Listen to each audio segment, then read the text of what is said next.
Namaste everyone.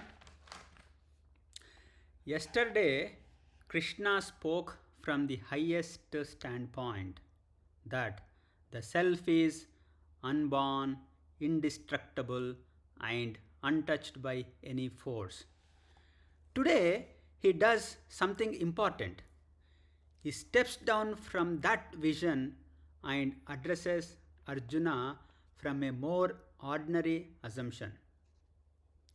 Krishna says, in effect, even if you don't accept this truth, even if you believe the self is born and dies, your grief still does not make sense.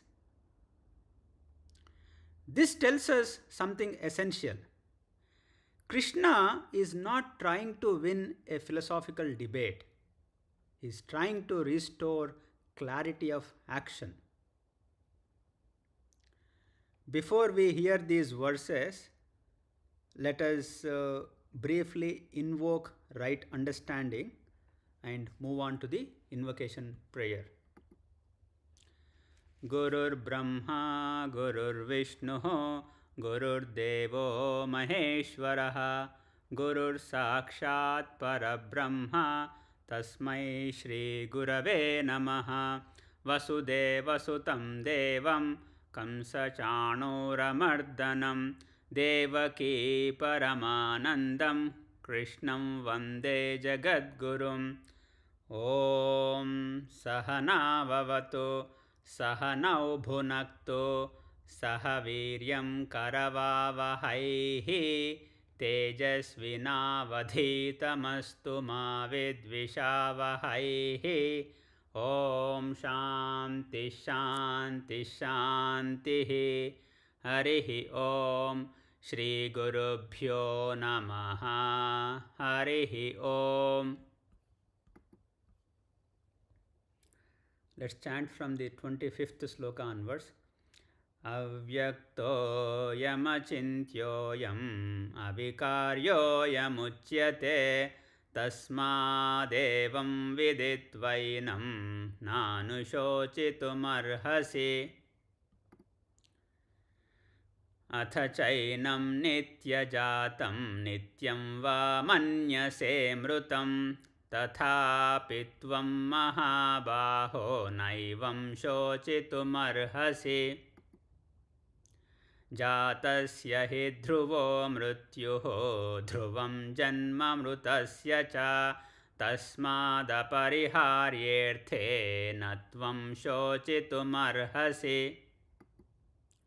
Avyaktadini bhutani vyaktamadhyani bharata avyaktanidhananyeva tatra ka paridevana. Ascharyavat pashyati kaschidенam ascharyavad vadati tathaiva chanyaha ascharyavat chainam anyashrunoti Shrutvapyenam vedana chaiva kaschit.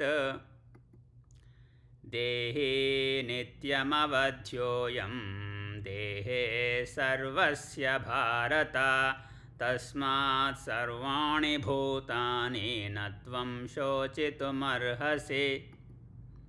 Swadharmamapi chavekshya navikampitumārhasi. Dharmyadhi yuddha shreyonyat kshatriyasya na vidyate.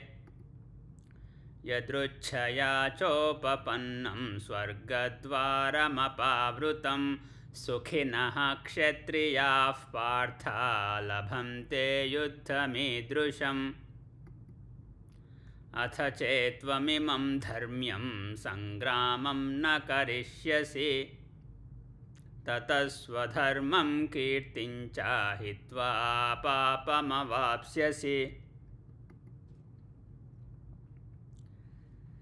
Krishna now shifts his reasoning. He is no longer arguing about immortality.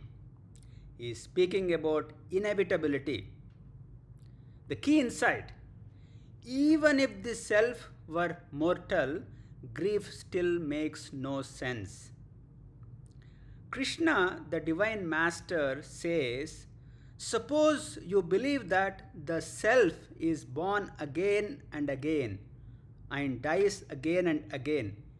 Even then, birth follows death and death follows birth. This sequence is fixed. Nothing Arjuna feels can prevent it. Nothing he cries can alter it. Grief does not stop what is inevitable. It only clouds understanding, right judgment. Krishna, the master, is pointing out something very practical. Pain does not come from events alone. Pain comes from resisting what cannot be changed. Don't fight. The practical application is don't fight what is certain.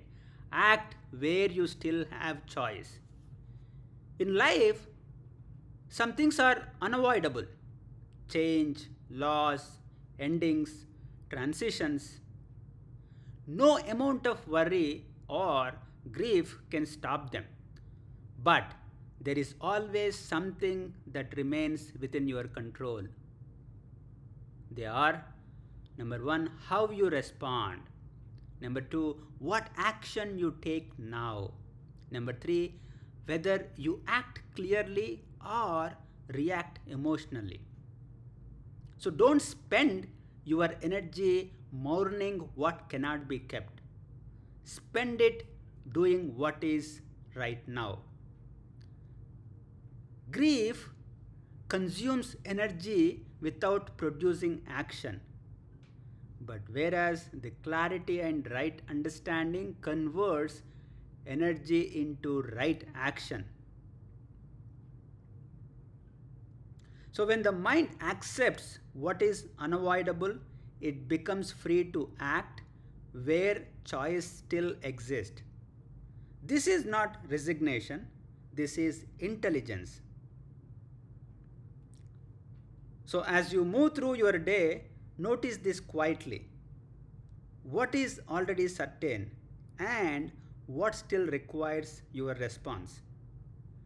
Let go of resistance to the first, bring clarity to the second. We will continue with Krishna's expanded reasoning in the next session. With this, let's conclude. Om Shanti Shanti Shanti Harihi Om Shri Gurubhyo Namaha Harihi Om. Thanks for listening.